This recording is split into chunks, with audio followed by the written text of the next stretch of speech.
Well, you know this guy who's sitting down right next to me. Mr. Ted Nugent is with us. How you doing, I Ted? can hear you now. Greetings, Cam. Happy NRA, everybody. Yes. Oh, where did all these people come from? They just These sort are of my follow blood you. brothers. Yes, these people smell the freedom coming out of my vapor trail. Yes, indeed. How you doing this morning? I'm doing so good it's stupid. Yeah? I just spent a whole bunch of time over there at the new Ted Nugent ammo booth. What a nice ring that has to it, huh? Yeah. I am a ballistically coefficient guitar player. And just met wonderful, wonderful Americans, man. There's a very powerful energy in the room.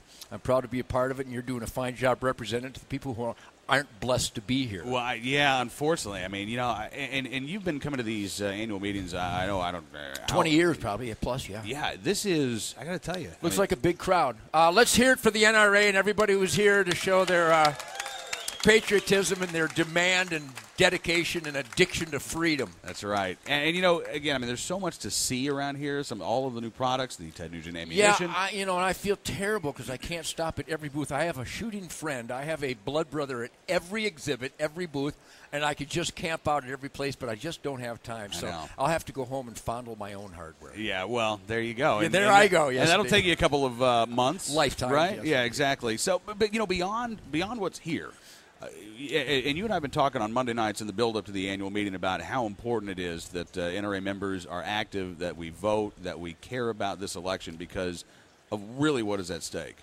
Well, activism, and again, I'm going to be redundant because it hasn't quite struck home to the level it needs to strike home. And that's why everybody that listens to our show on Monday and listens to me when I do radio interviews and reads my columns and just pays attention to the frontline activists, the NRA is the frontline activist organization for freedom. What you see here, look at this pretty little girl sitting right here. Oh, hey, I love you. You know Miss Frassi, don't you? You remember her from last year. Absolutely. But we got people from every walk of life here. These people are NRA members because they know that we left the slave lands of tyranny and we came to a new land, and our founding fathers wrote down self-evident truths. But each and every person in here, I hope they grasp that their current membership and their activism is only good. And if you were a good bass player, you couldn't be in my band. Because where I come from, good sucks. You got to be one stone-cold, hell-raising, bad mofo to hang out with Uncle Ted. And in order to be one stone-cold, hell-raising, bad mofo, each and every one of you, if you can't get a couple of hundred people each of you, some of you, I bet you can get a couple thousand. Your goal should be able to get a couple of thousand people per person who's here to vote for Mitt Romney in November. Because if you don't galvanize people who really understand and experiment in self-government and understand the U.S. Constitution, there are flag-draped coffins coming home right now of heroes of the military who took a vow, a pledge, to defend and uphold the U.S. Constitution. If that dead Marine isn't worth it to you to demand that the enemies in the White House are ousted, then you probably ought to just move to France. It's that serious. If you don't know that our government is wiping its ass with the Constitution, you're living under a rock someplace.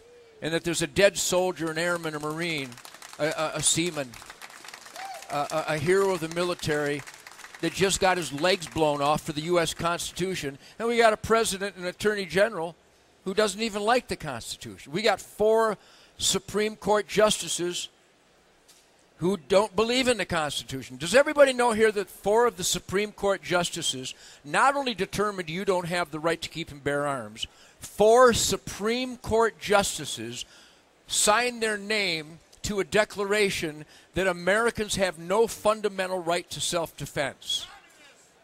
That sounds like a stoned hippie. That doesn't sound like a Supreme Court anything. It sounds like a supremely intellectually vacuous punk. To think that a human could think that humans don't have a basic right to self-defense is so bizarre to me as to my brain can't accept the information. And if you want more of those kinds of evil, anti-American people in the Supreme Court, then don't get involved and let Obama take office again. Because I tell you this right now, if Barack Obama becomes the president in November again, I will either be dead or in jail by this time next year. Why are you laughing? You think that's funny? That's not funny at all. I'm serious as a heart attack.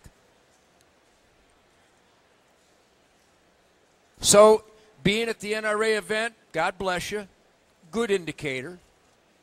But if you can't go home and get everybody in your lives to clean house in this vile, evil, America-hating administration, I don't even know what you're made out of. And if you're taking offense at that, tough.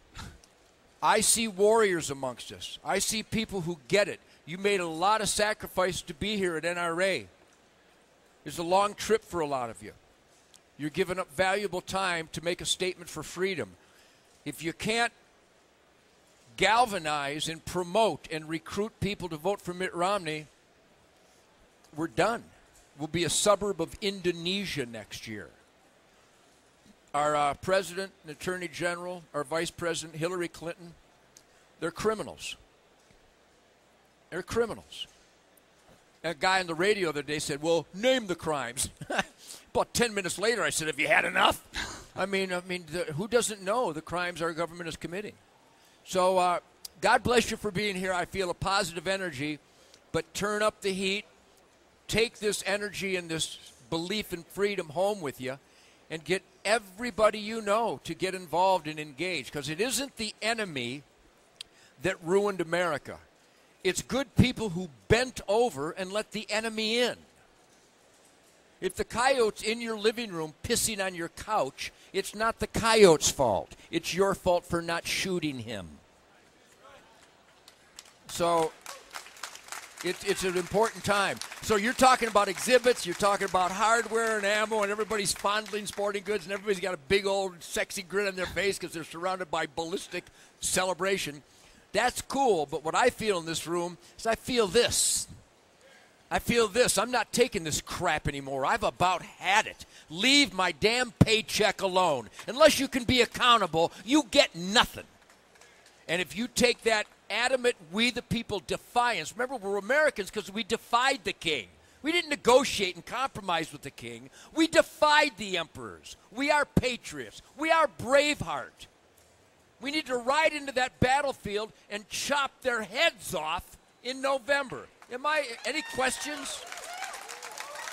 Actually, you know what? I bet we do have some questions. And Cameron Gray is in the audience somewhere. Hey, Cameron, how are you? Hi, Cam.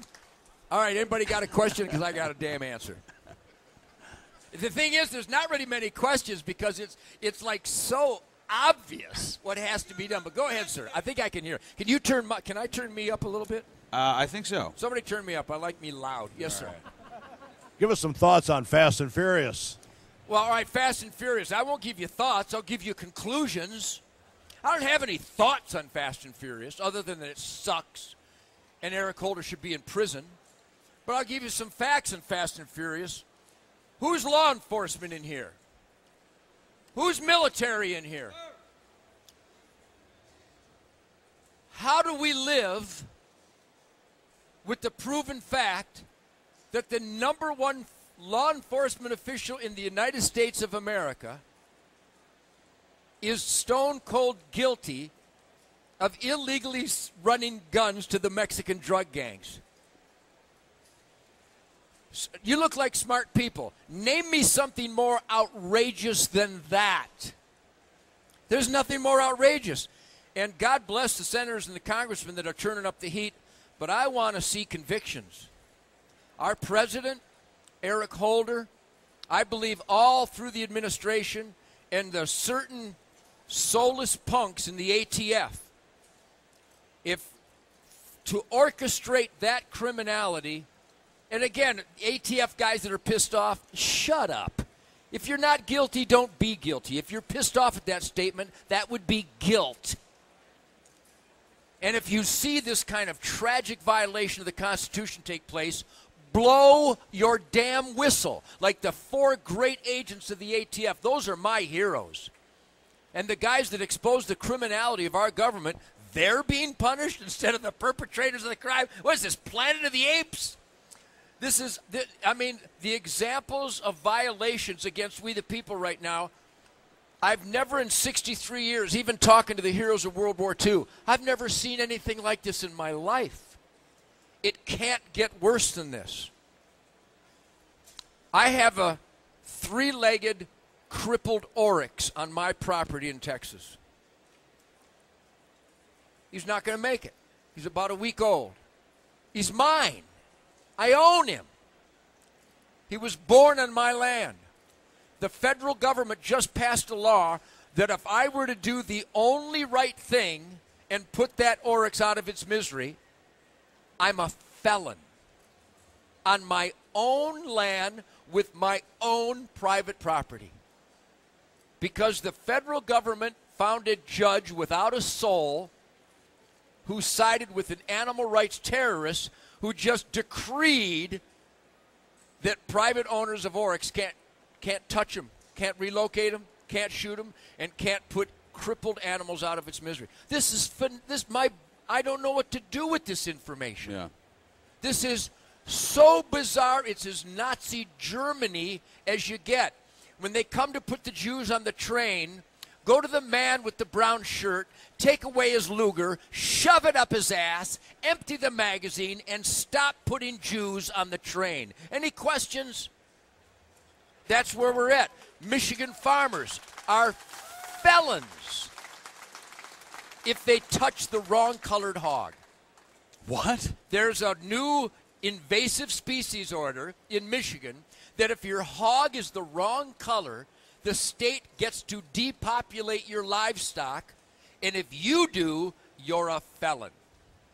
Oh, I could stand up here for 20 days and give you examples of what's going on, and your heart would bleed.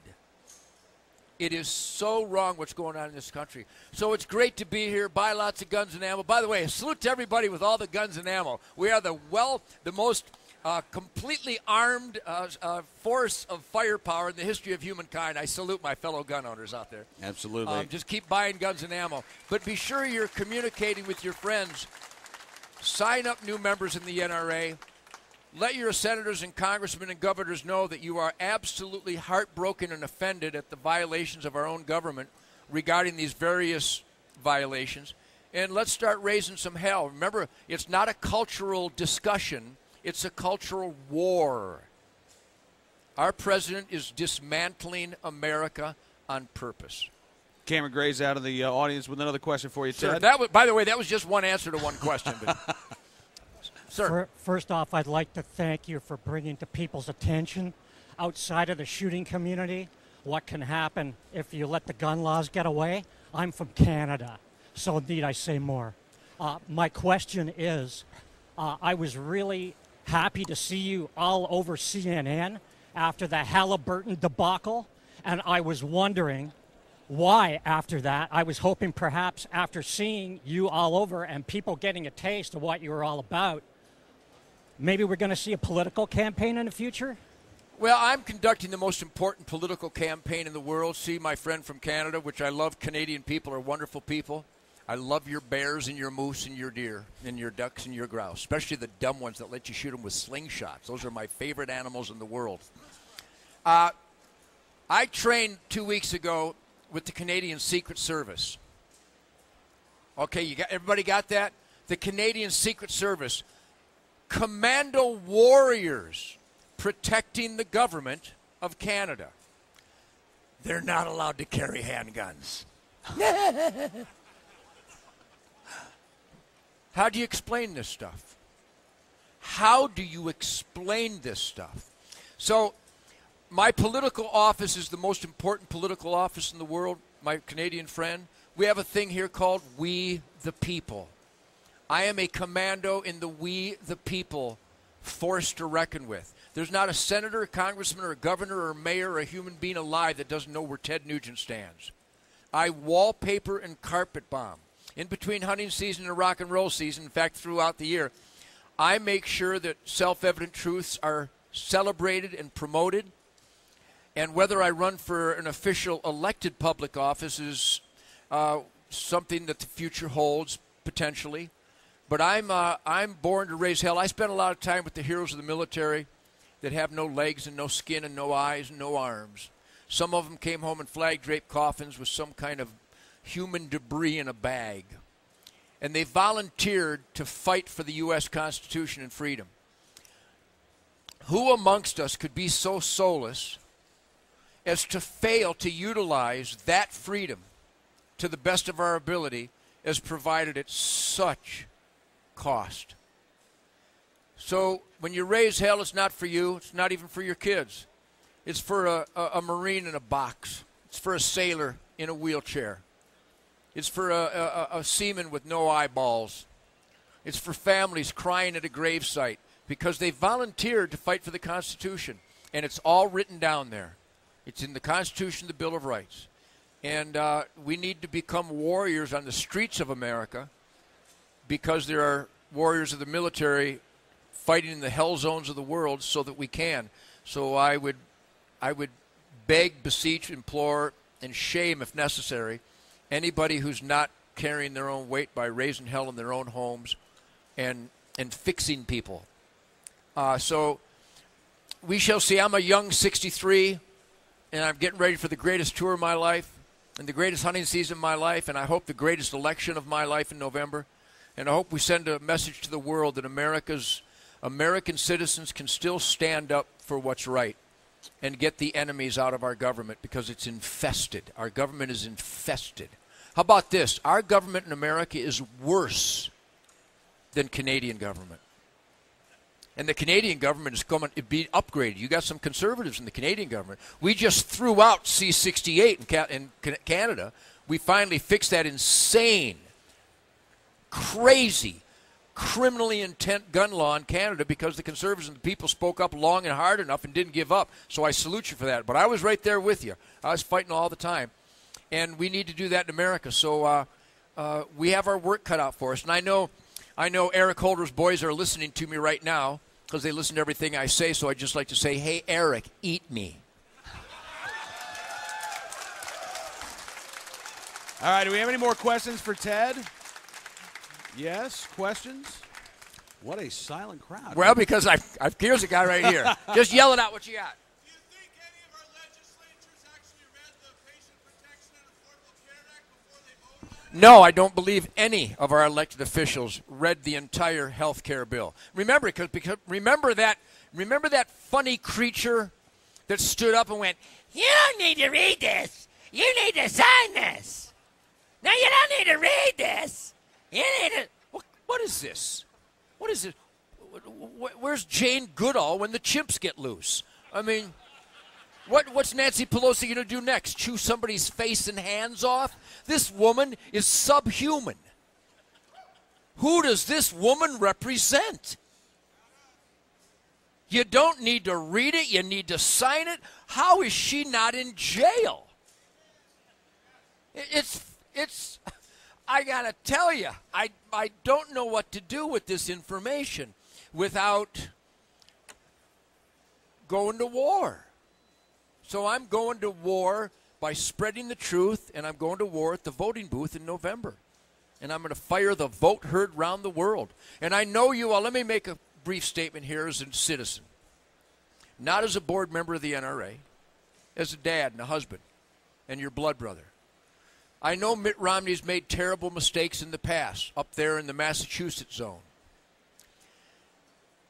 Do we or do we not live to recruit anti-hunters to become NRA members? Is that what we live for?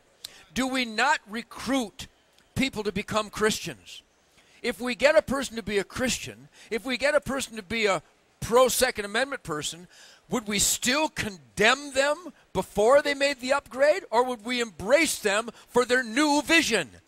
Mitt Romney is one of us now. He is a great man. He pledged to me no more gun laws, no more ammo restrictions, no more restrictions on our right to keep and bear arms. If we don't vote for Mitt Romney, Barack wins. And I know it's a hard pill to swallow because of what Mitt has done in the past. I had a long talk with him. And remember, I know what to say, and I know what to demand. And he vowed to me the things that you want from our president. He is going to help gut Fedzilla and get rid of the corruption and the abuse of power and the refusal to be accountable and the spending money that will never exist and to rewarding bloodsuckers instead of rewarding producers.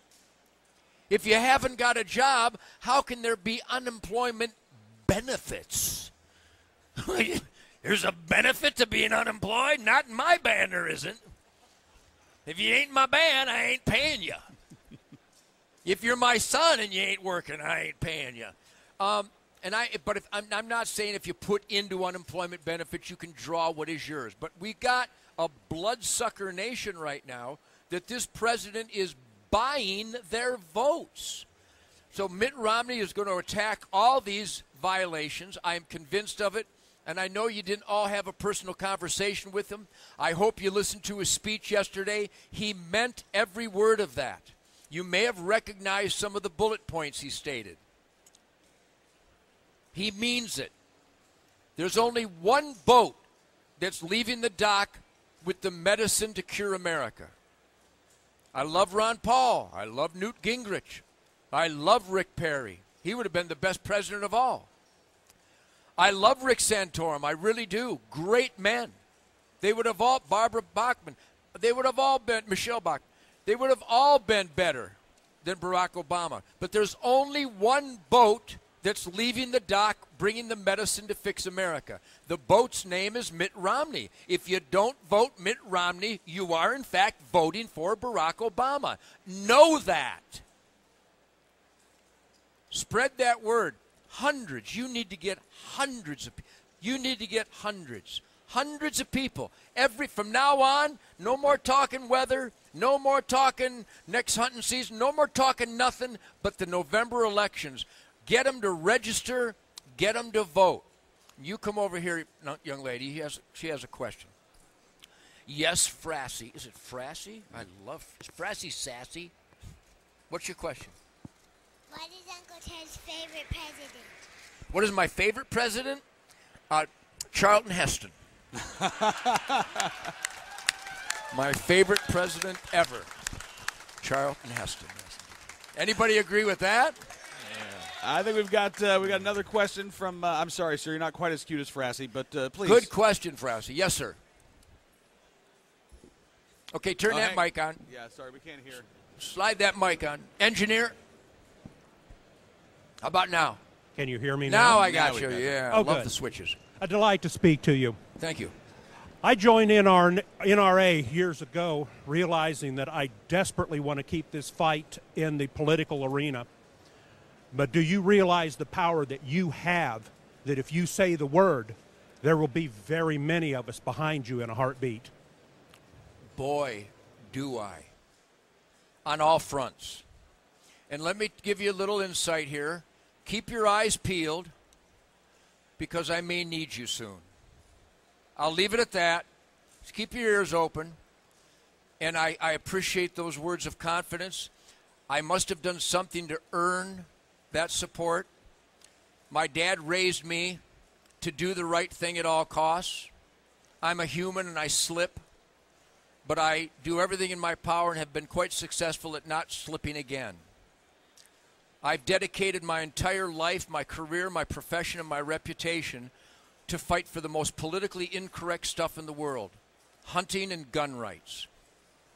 So thank you for that support, and I feel it from all of you. And when you meet me at these lines and we raise money for charities and I sign your guns and bows and stuff, thank you for your kind words. The Nugent family dearly appreciates and values your genuine and sincere support. And your vote as a board of director of the NRA as well. Thank you very much for that, sir. Stay tuned. And Ted, we've only got a couple of minutes left here. I do want to let folks know what you're going to be doing here the rest of the week. Yeah, well, I'm going to be doing a fundraiser for military and children's charities in just a moment, somewhere nearby. At 2 o'clock. At 2 o'clock at the Ferrara Theater. So I hope you all come by at the Ferrara Theater today. We're going to be signing copies of my books and whatever moves if you make a donation to the charities. And tomorrow on Sunday at 1 o'clock today, 1 o'clock is Sunday. 1 o'clock Sunday tomorrow at the Ferrera Theater too. I'll actually have a guitar and an amplifier if you want to rearrange your skeleton. And I'll be doing a speaking presentation and a question answer thing there too. So yeah, look for me or listen for a loud guitar, and that'll be me. All right. Hey, listen, Ted, cannot thank you Always. enough, sir. Always. Thank you. All right. Really appreciate it. Thank you, everybody. Ted Nugent. I will see you May 18th in Northern Virginia when you're rocking out, by the way. I will be there.